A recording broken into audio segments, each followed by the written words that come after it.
அர்ச்சுனா ராமநாதன் என்பவர் தன்னுடைய நிலைமையை மாற்றிக்கொள்ள வேண்டும். இது தமிழகத்தில் மிகப்பெரிய ஒரு கொந்தளிப்பை உருவாக்கப் போகிறது. அர்ச்சுனா ராமநாதன் சொல்வது போல் பிரதேசத்தில் இருந்து வந்த நாய்கள், கிளிநொச்சி நாய்கள் என்று கூறுவதன் மூலமாக வெறும் 12.5 லட்சம் மக்களை மாத்திரம் தமிழீழம் கொண்டிருக்கிறது. மட்டக்களப்பு மாத்திரமே மிஞ்சி இருக்கிறது. செய்த ஒரு பிரதிநிதி என்ற வகையில் அவர்களிடம் நான் கூறுகிறேன், ஆயுதம் ஏந்திய அத்தனை இயக்கங்களிலும் மலையக இளைஞர்கள் இருந்திருக்கின்றார்கள். இந்த துன்பகரமான சூழ்நிலையை இங்கு வாழ்கின்ற தமிழ் தேசிய கூட்டமைப்பினர் அர்ச்சுனா ராமநாதன் என்பவர் தொடர்ந்து மலையக மக்களை மிக கேவலமாக திட்டுகின்ற ஒரு நிலைமையை நாங்கள் யாழ்ப்பாணத்திலிருந்து பார்த்து கொண்டிருக்க முடியாது. மன்னாரிலே குஞ்சுக்குளம் தாக்குதல் நடைபெற்ற போது இவர்கள் அத்தனை பேரும் இந்திய வம்சாவளி மலையக தமிழர்களாக இருக்கவில்லை, அவர்கள் ஈழப் போராளிகளாகவே இருந்திருக்கின்றார்கள். கர்னல் நவம் பிரபாகரனை காப்பாற்றினாரோ, பிரபாகரனுக்கு அன்று வசந்தன் மாஸ்டர் பயிற்சி அளித்தாரோ, இவ்வாறு கர்னல் பால்ராஜ் செயல்பட்டாரோ, தமிழீழ விடுதலை போராட்டத்தில் இந்திய வம்சாவளி மலையக தமிழர்களுடைய பங்களிப்பு மிகப்பெரிய பங்களிப்பாகும்.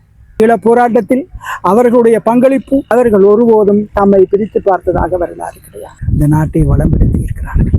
கனவில் கூட நினைக்கவில்லை இந்திய வம்சாவளி மலையக தமிழர்கள் 11 கோடிக்கு மேல் வாழ்கின்ற தமிழக தமிழ் மக்கள் ஈழத்தமிழர்களை ஆதரிக்கின்றார். அது அன்புக்கினிய ஈழத்தமிழ் உறவுகளே, உலகத்தமிழ் உறவுகளே, இந்த சந்தர்ப்பத்தில் இந்த வயல்வெளியிலிருந்து என்னுடைய வயதில் ஒரு முக்கியமான செய்தியை நான் கூற வேண்டும்.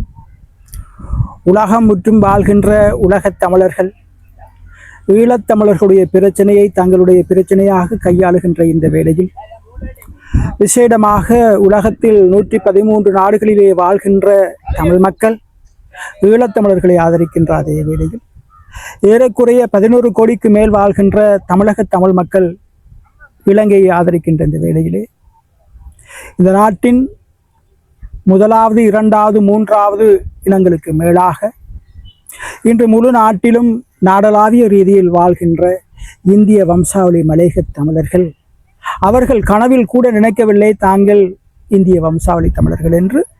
அவர்கள் தமிழர்களாகவே இன்று வாழ்ந்து வருகிறார்கள். அந்த வகையில் 1947ஆம் ஆண்டுக்கு முற்பட்ட பகுதியிலும் கூட இந்திய வம்சாவளி தமிழர்கள் நேரடியாக வடகிழக்கில் குடியேறியவர்கள் இருக்கின்றார்கள். சுதந்திரத்துக்கு பிற்பட்ட காலத்தில் ஏறக்குறைய 47ஆம் ஆண்டு வரைக்கும் இந்தியாவிலிருந்து 50 லட்சம் இந்திய வம்சாவளி மக்கள் வந்து போயிருக்கிறார்கள். நான் என்னுடைய வயதில் கூற வேண்டும், அந்த மக்கள் வாடை அடிக்குதடி, வாடக்காத்து வீசுதடி, சென்னல் அடிக்குதடி, நாங்கள் சேர்ந்து வந்த கப்பலிலே என்று வள்ளங்களிலே வந்தவர்கள். மன்னார் கரையை தட்டி அங்கிருந்து கண்டி மாநகரம் வரைக்கும், நுவரெலியா வரைக்கும் சென்று இந்த நாட்டை வளம்படுத்தி இருக்கிறார்கள். அந்த மக்கள், வஞ்சகமற்ற அந்த மக்கள், இந்தியாவிலிருந்து ஏனைய தேசங்களுக்கு சென்ற மக்கள் அந்த நாட்டின் பிரதமராக, அமைச்சர்களாக, ஆலோசகர்களாக, உலக வங்கியின் தலைவர்களாக, அதேபோல் கூகுள் அமைப்பின் தலைவராக பல்வேறு மட்டத்தில் வந்திருப்பதை போல் இலங்கையிலும் விசேடமாக அந்த மக்கள் இன்று 20 லட்சத்துக்கு மேல் அடையாளப்படுத்தப்பட்டு இனமாக்கப்பட்டு அவர்கள் இந்த நாட்டின் மிகப்பெரிய ஒரு இனமாகவும் இந்த நாட்டை நேசிக்கின்ற ஒரு மக்களாகவும் இருக்கின்றார்கள். மலையக மக்களிடம் இருக்கின்ற ஒரு விசேஷ தன்மை, இந்திய வம்சாவளி தமிழர்களிடம் இருக்கின்ற ஒரு விசேட தன்மை, அவர்கள் ஒருபோதும் தம்மை பிரித்து பார்த்ததாக வரலாறு கிடையாது. ஈழப் போராட்டத்தில் அவர்களுடைய பங்களிப்பு மிகப்பெரிய பங்களிப்பு என்பதனை அந்த இயக்க தலைவர்கள் அத்தனை பேருமே ஒத்துக்கொண்டிருக்கிறார்கள். நான் இந்த சந்தர்ப்பத்தில் என்னுடைய அனுபவம், நீண்ட கால அனுபவம், வரலாற்றின் நீண்ட காலம் தெரிந்தவன் என்ற வகையில் நான் கூற வேண்டும். தமிழீழ விடுதலை போராட்டத்தில் இந்திய வம்சாவளி மலையக தமிழர்களுடைய பங்களிப்பு மிகப்பெரிய பங்களிப்பாகும். ஆணையரவு தாக்க போட்ட போது எவ்வாறு கர்னல் பால்ராஜ் செயல்பட்டாரோ, எவ்வாறு பிரபாகரனுக்கு அன்று வசந்தன் மாஸ்டர் பயிற்சி அளித்தாரோ, எவ்வாறு ஆனக்கோட்டையில் கர்னல் நவம் பிரபாகரனை காப்பாற்றினாரோ, எவ்வாறு முதலாவது வீரப்போராளி கர்னல் பௌத்திரன் தன்னுடைய மரணத்தை எய்தினாரோ, இவர்கள் அத்தனை பேரும் இந்திய வம்சாவளி மலையக தமிழர்களாக இருக்கவில்லை, அவர்கள் ஈழப் போராளிகளாகவே இருந்திருக்கின்றார்கள். இந்த வரலாற்றில் இறுதி யுத்தம் வரைக்கும் ஏறக்குறைய 16,000 மலையக இளைஞர் யுவதிகள் செத்து மடிந்திருக்கிறார்கள். விசேடமாக ஒரு வரலாறை நான் சொல்ல வேண்டும். மன்னாரிலே குஞ்சுக்குளம் தாக்குதல் நடைபெற்ற போது அங்கு ரெலா என்ற மலையக மக்களுக்கான ஒரு அமைப்பு இருந்து அதனுடைய தலைவராக ஹட்டன் பன்னூர் தோட்டத்தைச் சேர்ந்த ரூபகாந்தன் என்பவர் தலைமையில் 200 பேர் செத்து மடிந்தார்கள். இதெல்லாம் வரலாறு. ஆகவே இந்த வரலாறெல்லாம் நாம் சொல்ல வேண்டிய ஒரு கடமைக்கு வந்திருக்கின்றோம். காரணம், வடகிழக்கிலே வாழ்கின்ற எங்களுடைய பாரம்பரிய தமிழர்கள், பூர்வீக தமிழர்கள் இந்த நாட்டை விட்டு வெகுவாக சென்று கொண்டிருக்கிறார்கள். ஆனால் என்ன துன்பங்கள் வந்த போதிலும் இந்தியாவிலிருந்து ஒருமுறை வந்த தமிழர்கள் இனிமேல் அவர்கள் இந்தியாவுக்கு அல்ல எங்கேயுமே செல்லாமல் இந்த மண்ணையே நேசித்து இந்த மண்ணிலே வாழ்ந்து இந்த மண்ணிலே முத்தமிடக்கூடிய சூழலில் அவர்கள் வந்து கொண்டிருக்கிறார்கள். அண்மையிலே கடந்த வாரம் எங்களுடைய நாடாளுமன்ற உறுப்பினர் சாவகச்சேரி பிரதேசத்தில் வென்றிருக்கின்ற வைத்திய கலாநிதி அர்ச்சுனா ராமநாதன் என்பவர் தொடர்ந்து மலையக மக்களை மிக கேவலமாக திட்டுகின்ற ஒரு நிலைமையை நாங்கள் யாழ்ப்பாணத்திலிருந்து பார்த்து கொண்டிருக்க முடியாது. நாங்கள் சமூகத்திற்கான தலைவர்கள், நாங்கள் அரசியல் தலைவர்கள் அல்ல.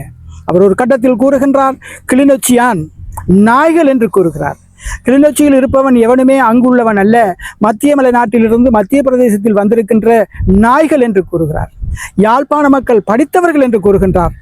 ஆனால் யாழ்ப்பாணத்தவர்கள் படித்தவர்கள், பண்பானவர்கள், இந்த மண்ணை நேசிக்கின்ற மக்கள் என்ற வகையில் நாம் எங்களுடைய இந்திய வம்சாளி மக்களுடைய குரலாக நாங்கள் கூற வேண்டியது, அர்ச்சுனா ராமநாதன் என்பவர் தன்னுடைய நிலைமையை மாற்றிக்கொள்ள வேண்டும். இல்லாது போனால் எவ்வாறு இலங்கையினுடைய ஈழத்தமிழர் போராட்டம் தோல்வி கண்டு அது வடகிழக்காக பிரிந்து பல்வேறு கூறுகளாக சீரழிந்து இருக்கின்ற இந்த காலகட்டத்தில் இன்று தப்பி இருக்கின்ற மலையக மக்கள் கிளிநொச்சியில் அவர்கள் மீண்டும் ஒருமுறை தங்களை இந்திய வம்சாளி மலையக தமிழர்களாக சிந்திப்பார்களே, ஆனால் யாழ்ப்பாணம் மட்டுமே மிச்சம்.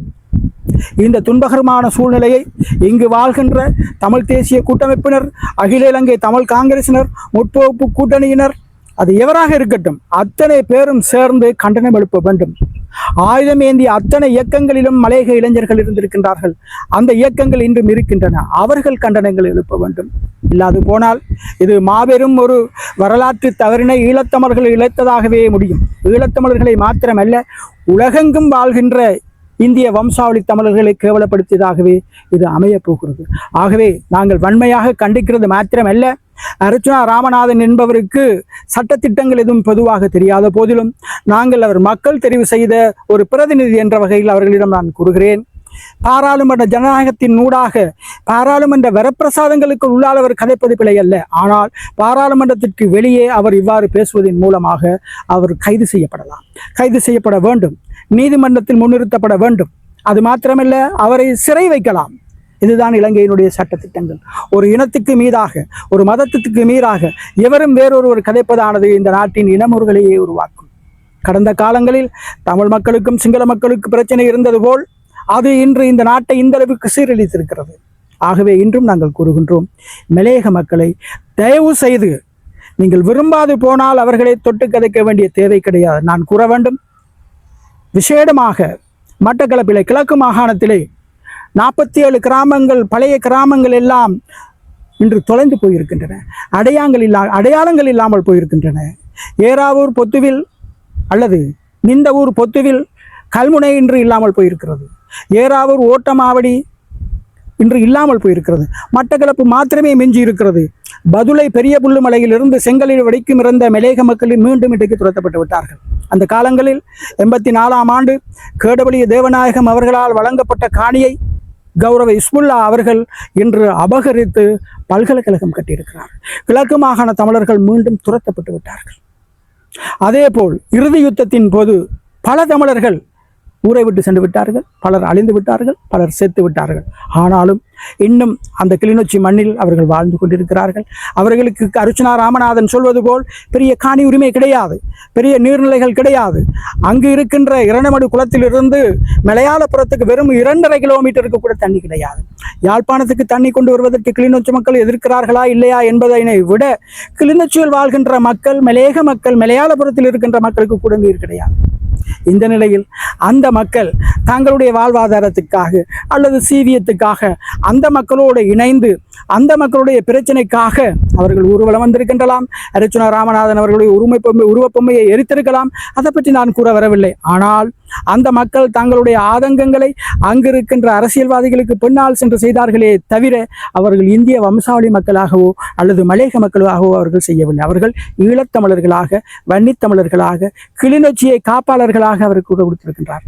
அதனை கருத்தில் கொள்ளாத அர்ச்சுனா ராமநாதன் அவர்கள் மத்திய பிரதேசத்தில் இருந்து வந்த நாய்கள், கிளிநொச்சி நாய்கள் என்று கூறுவதன் மூலமாக தமிழர்களுடைய கௌரவத்தை அவர் இழந்திருக்கிறார். அது மாத்திரமல்ல, சர்வதேசத்தில் இது தமிழகத்தில் மிகப்பெரிய ஒரு கொந்தளிப்பை உருவாக்கப் போகிறது.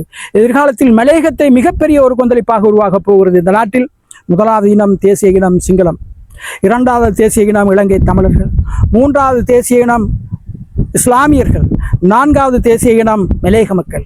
ஆனால் இன்று வெறும் 12 லட்சம் மக்களை மாத்திரம் தமிழீழம் கொண்டிருக்கிறது. வடகிழக்கிலே வெறும் 12 லட்சம் மக்கள். ஆனால் மலையக மக்கள் தங்களை ஈழத்தமிழர்களாக பதிந்து வடகிழக்கிலே இன்று இந்த மக்களுடைய இருப்பையும் பாராளுமன்றத்தையும் காப்பாற்றிக் கொண்டிருக்கிறார்கள். ஏறக்குறைய 20 லட்சத்தை தாண்டி இருக்கின்ற அந்த மக்களை அர்ச்சுனா ராமநாதன், வடக்கத்தியான் அல்லது மலையகத்தான் அல்லது வந்து குடியேறவன் கூறுவதன் மூலமாக எதிர்காலங்களில் ஜூலை மாதங்களில் அல்லது ஜூன் மாதங்களில் கணக்கெடுப்பு, வாக்காளர் கணக்கெடுப்பு நடக்கின்ற பொழுது அந்த மக்கள் தங்களை இந்திய வம்சாவளி மலையகத் தமிழர்கள் என்று பதிய துவங்கினால் ஈழத்தமிழர்களுடைய நிலைமை மிகவும் துன்பகரமாகவே முடிந்துவிடும். அதனை நாங்கள் விரும்பவில்லை. நாங்கள் இந்த மண்ணிற்கு சொந்தமானவர்கள். இந்த மக்களுக்காகவே நாங்கள் வாழ்கின்றோம். இந்த மண் எங்களுடைய மண். எந்த நோக்கத்துக்காக இந்த தலைவர்கள் போராடினார்களோ, எந்த மண்ணை மீட்பதற்காக போராடினார்களோ, இந்த மண்ணை போராடி பார்க்க வேண்டியவர்கள் எல்லாம், போராட வேண்டியவர்கள் எல்லாம் இந்த தேசத்தை விட்டு ஓடுகின்ற பொழுது நாங்கள் எங்கும் ஓட மாட்டோம். இந்த மண்ணிலே செத்து மடிவோம். எங்களுடைய பிள்ளைகளும் இந்த மண்ணிலே செத்து மடிவார்கள். எந்த நோக்கத்துக்காக அன்று தந்தை செல்வா, ஜிஜி பொன்னம்பலம், பல்வேறு தலைவர்கள் எல்லாம் குரல் கொடுத்தார்களோ, அவர்களுடைய மக்கள் கூட இந்த மண்ணிலே இல்லாத நிலையில் நாங்கள் எங்கேயோ இருந்து வந்த இந்த மலையக மக்கள் இந்த மண்ணிற்காக போராடி கொண்டிருக்கிறார்கள். தயவு செய்து கௌரவ சபாநாயகர் அவர்கள் இதற்கான ஒரு நடவடிக்கை எடுக்க வேண்டும். இல்லாது போனால் நாங்கள் போலீசிலே முறைப்பாடு செய்து அவரை நீதிமன்றத்தில் நிறுத்த வேண்டிய ஒரு சூழல் வரும். என் அன்பான ஈழத்தமிழர் உறவுகளை தயவு செய்து உங்களுடைய கண்டிப்பை கட்டாயம் நீங்கள் செலுத்த வேண்டும், உங்களுடைய கண்டனத்தை செலுத்த வேண்டும். இல்லாது போனால் இந்த மக்கள் மீண்டும் ஒருமுறை பிரித்தாளுவதற்கான தந்திரத்தை யாரோ செய்கின்றார்களா என்ற சந்தேகமும் எழுகிறது.